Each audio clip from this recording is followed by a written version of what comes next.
বিসমিল্লাহির রহমানির রহিম। সবাইকে সালাম। আমি মোহাম্মদ জিয়াউদ্দিন বাবলু, আয়কর আইনজীবী। 2017 সালে আইটিপি পরীক্ষা দিয়ে উত্তীর্ণ হয়ে এনরোলমেন্ট হয়েছি, তালিকাভুক্ত হয়েছি ইনকাম ট্যাক্স প্র্যাকটিস করার জন্য। 8 বছরের অভিজ্ঞতা নিয়ে আপনাদের সামনে উপস্থিত হয়েছি। তো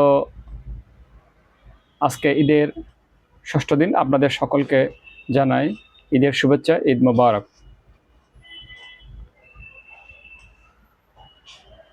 আমরা যারা পুরাতন করদাতা এবং যারা নতুন করদাতা, প্রত্যেকে আমাদের রিটার্ন দাখিল করা বাধ্যতামূলক। যারা ইতিমধ্যে এনবিআর কর্তৃপক্ষ হইতে ইটিআইএন গ্রহণ করেছি বা গ্রহণ করেছিলাম। তো যারা পুরাতন করদাতা, তাদের জন্য প্রতি বছর আয় বর্ষ শেষ হওয়ার পরে পরবর্তী বছরের জুলাই হইতে নভেম্বর পর্যন্ত আয়কর রিটার্ন দাখিল করার সময় থাকে। 5 মাস তাদেরকে রিটার্ন দাখিল করার জন্য সরকার কর্তৃক এনবিআর জাতীয় রাজস্ব বোর্ড কর্তৃক দেওয়া হয়, এবং সেই সময় শেষ হলে এনবিআর তার নিজস্ব ক্ষমতা বলে আরও কিছু সময় বৃদ্ধি করে থাকে। বরাবর নিয়ে 2025-26 কর বর্ষের জন্য ইতিমধ্যে এনবিআর কর্তৃক একে 4 বার সময় বৃদ্ধি করেছেন। এই 2025-26 কর বর্ষের জন্য সময় নির্ধারণ করা ছিল জুলাই হইতে নভেম্বর পর্যন্ত। পরবর্তীতে সরকার ডিসেম্বর, জানুয়ারি, ফেব্রুয়ারি এবং তার উপরে আরও 1 মাস, বর্তমান 31শে মার্চ পর্যন্ত সময় বৃদ্ধি করেছেন। বিভিন্ন রকম সমস্যা ছিল, সার্ভারের সমস্যা ছিল, ইলেকশন হয়েছিল, তারপর রমজান শুরু হয়েছিল, এবং অনেক ধরনের সমস্যার কারণে, পারিপার্শ্বিক সমস্যার কারণে সরকার একে 4 বার সময় বৃদ্ধি করছেন রিটার্ন দাখিল করার জন্য। তো আমরা যারা ইতিমধ্যে পুরাতন করদাতা হিসেবে আগে রিটার্ন দাখিল করেছিলাম, আমাদের জন্য সময় বৃদ্ধি করা হয়েছে 31শে মার্চ পর্যন্ত।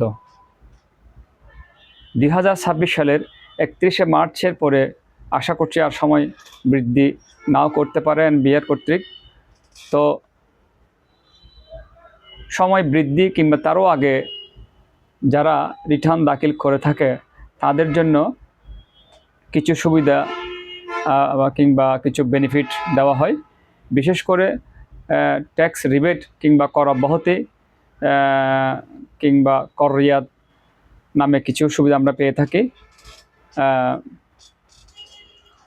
একটা হচ্ছে কর অব্যাহতি, আর একটা হচ্ছে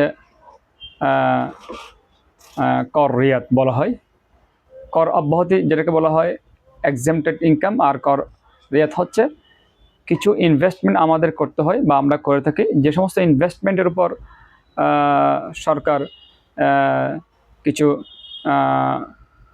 কর রিয়াদ নেওয়ার সুবিধা দিয়েছেন, এমন কিছু ইনভেস্টমেন্ট করা থাকে, তার উপর 15% কর রিয়াদ আমরা নিতে পারি। তো যারা পুরাতন করদাতা, তারা ওই কর রিয়াদ নেওয়ার জন্য এই নির্দিষ্ট সময়ের ভিতরে আয়কর রিটার্ন দাখিল করতে হবে। তো কর রিয়াদ বলতে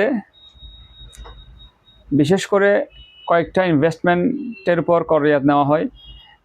জীবন বীমা, লাইফ ইন্স্যুরেন্স করদাতার নিজের নামে কিংবা তার স্ত্রী বা স্পাউসের নামে, কিংবা তার অপ্রাপ্তবয়স্ক সন্তান থাকলে তার উপর যদি কোনো জীবন বীমা কিংবা লাইফ ইন্স্যুরেন্স করা থাকে, তাহলে তার উপর 15% কর রিয়াদ বা ট্যাক্স রিবেট পাওয়া যায়।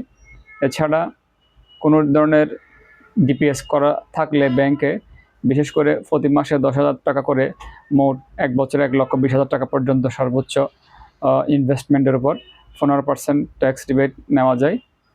এছাড়া কেউ যদি সঞ্চয়পত্র ক্রয় করে থাকেন, তার উপর কেউ যদি এই সঞ্চয়পত্র যদি 5 লাখের উপর বেশি ক্রয় করে থাকেন তাহলে সর্বোচ্চ 5 লক্ষ টাকা পর্যন্ত ক্রয়ের উপর 15% ট্যাক্স রিবেট নেওয়া যায়। এছাড়া যারা বাংলাদেশের স্টক এক্সচেঞ্জে যাদের নতুন শেয়ার যারা ক্রয় করে থাকেন, এই নতুন শেয়ার ক্রয়ের উপর 15% ট্যাক্স রিবেট বা ট্যাক্স কর রিয়াত পাওয়া যায়। এছাড়া যারা চাকরিজীবী তাদের কাছ থেকে যে প্রভিডেন্ট ফান্ডে টাকাটা কেটে নেওয়া হয় কিংবা নিয়োগকর্তা কর্তৃক যে প্রভিডেন্ট ফান্ডে যে চাঁদাটা দেওয়া হয়, এই চাঁদা কিংবা প্রভিডেন্ট ফান্ডে কর্তনকৃত টাকার উপর 15% কর রিয়াত পাওয়া যায়। এছাড়াও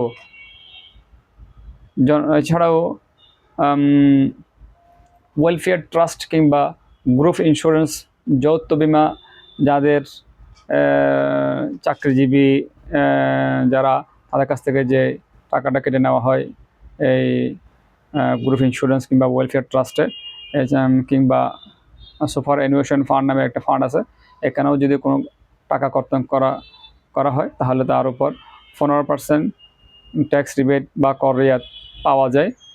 অর্থাৎ কর রিয়াতটা হচ্ছে আমাদের যে ট্যাক্স বা করটা পে করতে হয় সেখান থেকে আমরা যে ইনভেস্টমেন্টগুলোর কথা আমি ইতিমধ্যে বলেছি তার উপর 15% যা আসে ওটা বাদ দিয়ে বাকি টাকাটা আমরা দিতে পারি। তো ইতিমধ্যে আমরা যারা আয়কর রিটার্ন দাখিল করি নাই, আমরা যদি 31শে মার্চের ভিতরে আয়কর রিটার্ন দাখিল করি তাহলে আমরা এই সমস্ত ইনভেস্টমেন্টের উপর কর রিয়াত কিংবা ট্যাক্স রিবেট পেয়ে যাব। আর যদি আমরা 31শে মার্চের পরে আমাদের আয়কর রিটার্ন দাখিল করতে যাই তাহলে সেক্ষেত্রে আমরা এই সুবিধা থেকে বঞ্চিত হব।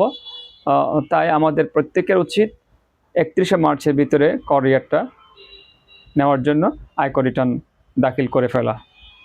আর যদি আমরা আয়কর রিটার্ন দাখিল করতে না পারি 31শে মার্চের আগে তাহলে সেক্ষেত্রে আমাদের এই কর রিয়াত বন্ধ হয়ে যাবে, আমরা এই সুবিধা থেকে আমরা বঞ্চিত হব এবং সে সাথে পরবর্তীতে রিটার্ন দাখিল করলে আমাদেরকে অতিরিক্ত আরও কর প্রদেয় করের উপর 2% ডিলে ইন্টারেস্ট কিংবা বিলম্ব মাশুল আমাদেরকে গুনতে হবে, পে করতে হবে। তাহলে আমাদের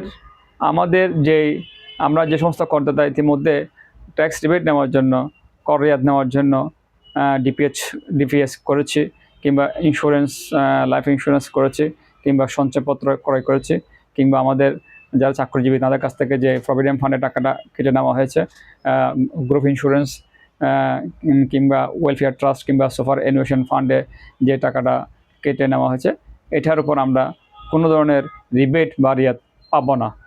সেক্ষেত্রে কর পরিগণনায় যা কর আসবে তাই আমাদেরকে পরিশোধ করতে হবে।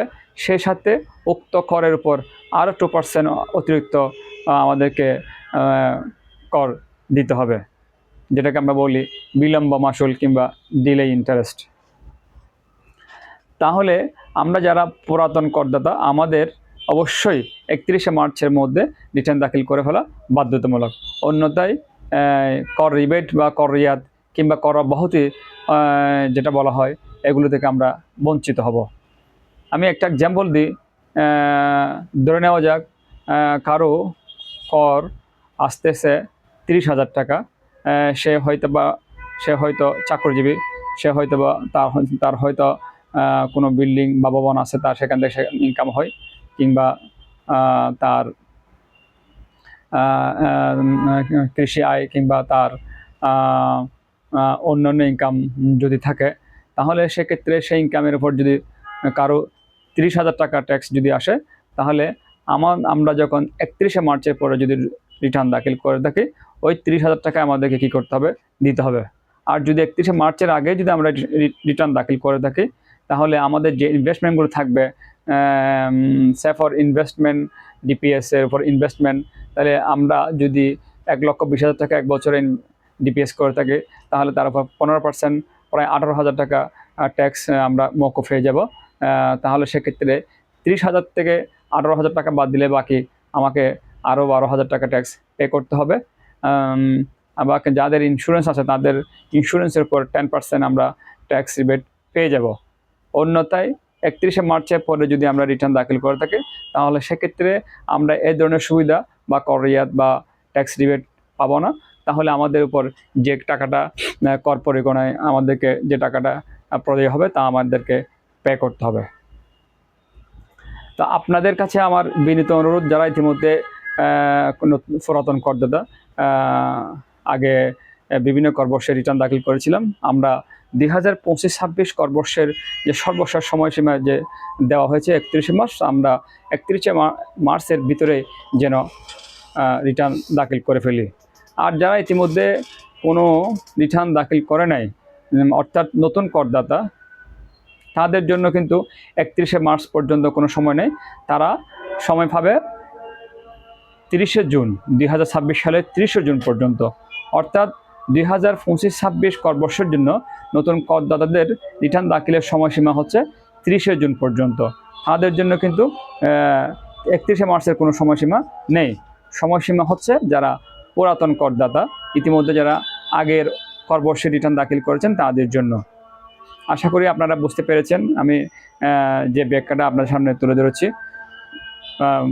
আমি সামনে আরও কিছু ভিডিও নিয়ে আপনাদের সামনে হাজির হব। আয়কর বিভিন্ন সমস্যা নিয়ে, আয়করের বিভিন্ন ধারার ব্যাখ্যা নিয়ে আপনাদের সম্মুখে উপস্থিত হব। আজকে এ পর্যন্ত।